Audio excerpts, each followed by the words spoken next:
things theology, all things theology. We chop it up properly, without an apology. Gotta give that apology to God, hallowed be, cause this is how we do it at All Things Theology.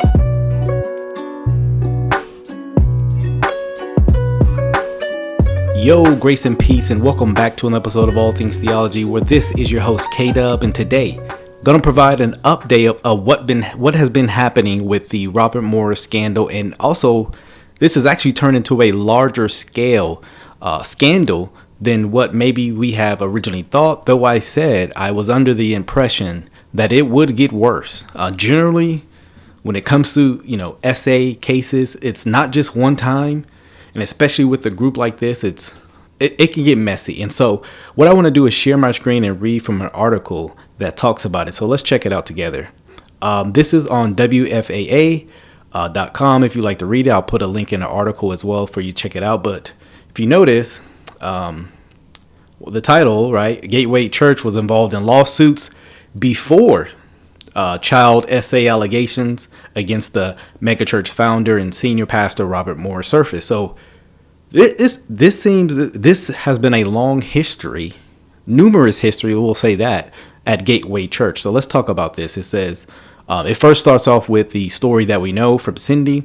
One lawsuit was reportedly settled about 2 months before a woman accused Morris of SAing her in the 80s, starting when she was 12. Let's check this out. It says, in the wake of Robert Morris' resignation from his senior pastorship at Gateway Church, multiple new lawsuits and allegations against the megachurch have been brought to light. Multiple. I just want to highlight that word, meaning more than one. A woman accused Morris, the church founder and senior pastor, of SA her when she was 12 in the 1980s. We talked about that, Cindy, right? And you can check out those previous videos we talked about. But let's continue reading. It says, now with the spotlight on Gateway, the church's legal battles are being revealed. Gateway Church settled a lawsuit in which at least 5 church staff members were accused of concealing the SA of a minor by an unnamed Gateway member, according to court records. The lawsuit was settled about 2 months before a woman accused Robert Morris, according to court documents. So just in case you're not understanding what's going on, 2 months prior to Cindy and Robert Morris' story kind of making waves, 2 months prior to that, 5 church members were accused of essentially hiding information, concealing information, downplaying information between a SA of a child and a staff member, unnamed staff member at Gateway Church. Wow. Unfortunate, right, that this is the case. But again, you can go watch those videos just from a couple weeks ago where I'm saying, I don't think this is going to be the last of this story. And I still don't think this is the last of the story, unfortunately. Continue on with the article. It says the lawsuit was filed in Tarrant County in 2020 on behalf of the child and the child's mother. Court's records show. So on behalf of, meaning someone else reported this. The child and her mother were both members of Gateway and frequently attended services and church functions before the girl was SA'd by a Gateway member in 2018, the lawsuit alleged. So 2 years prior to this lawsuit coming about, an SA case was, it happened, right? Alleged. The plaintiff sought damages of more than $200,000, but not more than $5 million, according to the lawsuit. I don't know if that was ever received. Let's continue reading. A Gateway youth leader became aware of the child's allegations via conversations with the alleged perpetrator and other youths who attended Gateway and conversed with the perpetrator about the alleged SA, the lawsuit alleged. So kind of flesh this out a little bit. What's being said is a youth leader was made aware of what the child had said about another staff member, right? And they confronted the alleged perpetrator, right? That's what's happening right now. So it says the youth leader shared the information with other pastors and defendants named in the lawsuit, but none filed a complaint with child protective agencies or law enforcement, according to court documents. So this youth leader was appalled, seeks to go to other leaders, other pastors, and not one of them said, hey, maybe we should go to police. Not one of them said that, according to this article. The child's mother filed a police report with the Haltom City Police Department when she became aware of the allegations, records show. The alleged in the lawsuit that the defendants embarked on a concerted campaign to conceal, misconstrue, and discredit the assault accusations while the active criminal investigation was on. So, big cover-up attempt going on by the alleged party, essentially is what that's saying. The case was settled about 2 months before Gateway's founder and senior pastor, Robert Morris, resigned amid allegations he essayed a girl beginning when she was 12 in the 80s. 3 church elders and Robert's son, Pastor James Morris, also recently announced they'd be taking a temporary leave of absence while an outside law firm investigate the allegations involving Robert. So one thing I don't want to do is accuse people, well, since they sat down, they did it. But I do think they knew about some of this cover-up. They may have not participated in the act, right? I don't want to accuse everyone at this church of being predators. But the eldership seems, or many of the eldership seems to be aware of these things going on in the church. Continue on. Cindy Clementshire, the accuser, told WFAA the abuse continued until 1987 when she told a friend what had happened. After the allegations were made public, Morris admitted that he was involved in inappropriate sexual behavior with a young lady, though he did not make reference to the girl's age exactly. And that's lying.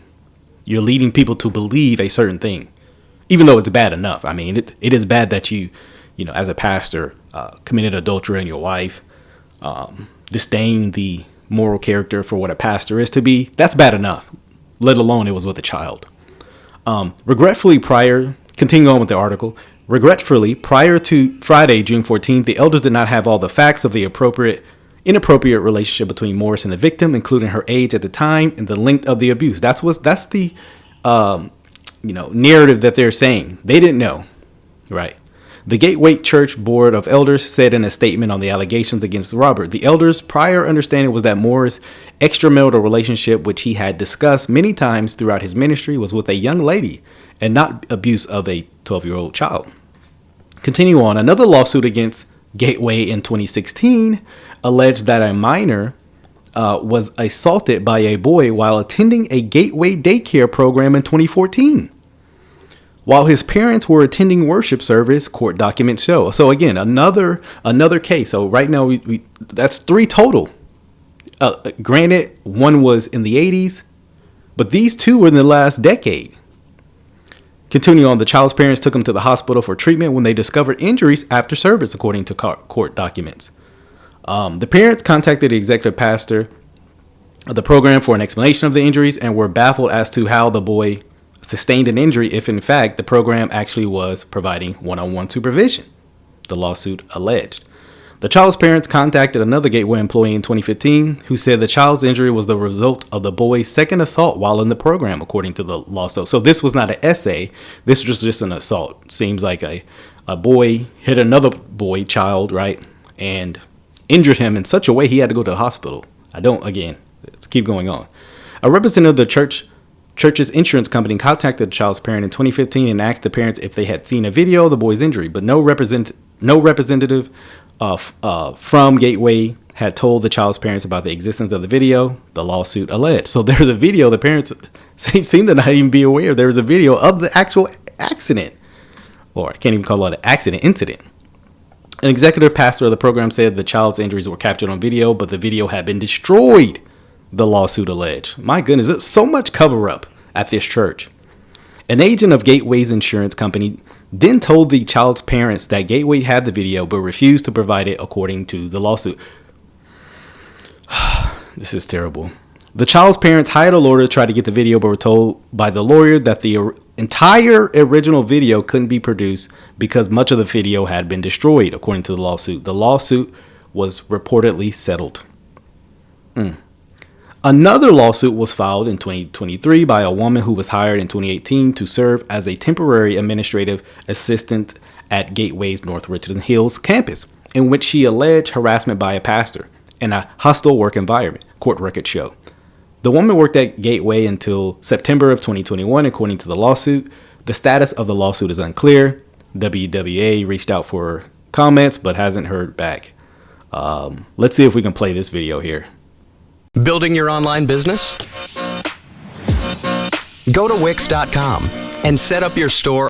There is new fallout tonight after a megachurch pastor resigned amid claims he sexually abused a 12-year-old girl. 4 members at South Lake's Gateway Church are now taking a leave of absence. Pastor Robert Morris resigned earlier this month after a woman came forward claiming he sexually abused her back in the 80s. Gateway hired an outside legal team to investigate the claims and what the church knew about it. That legal team has recommended 3 members of the Board of Elders take a temporary leave of absence. They've also asked Pastor James Morris, Robert Morris's son, to do the same. In a statement, the church writes, "A leave of absence in no way whatsoever assumes or implies that any elder had any knowledge of the true facts related to this situation." No criminal charges have been filed in this case. Well, I think that begs the question, why are they being told to step down? Either they were involved in an act, knew about an act, did nothing, or you just to lay low for a while, right? Here, let me say this. Let me give some application, right? Because I think this is important to lay out. The issue is not that this couldn't happen in any church, right? You have sinners, you have people who come in with ulterior motives. This could happen at any church. The issue is they stuff this story down for embarrassment, for hiding what actually happened, right? And my bigger deal is that it's going on with a lot of leadership. I think this is why the Bible tells us not to lay hands too quickly on somebody. I think this is also why the Bible goes through qualifications of elders. And we should take those serious. I think what this is revealing a lot of, many people don't take the office of an elder, the qualifications, serious.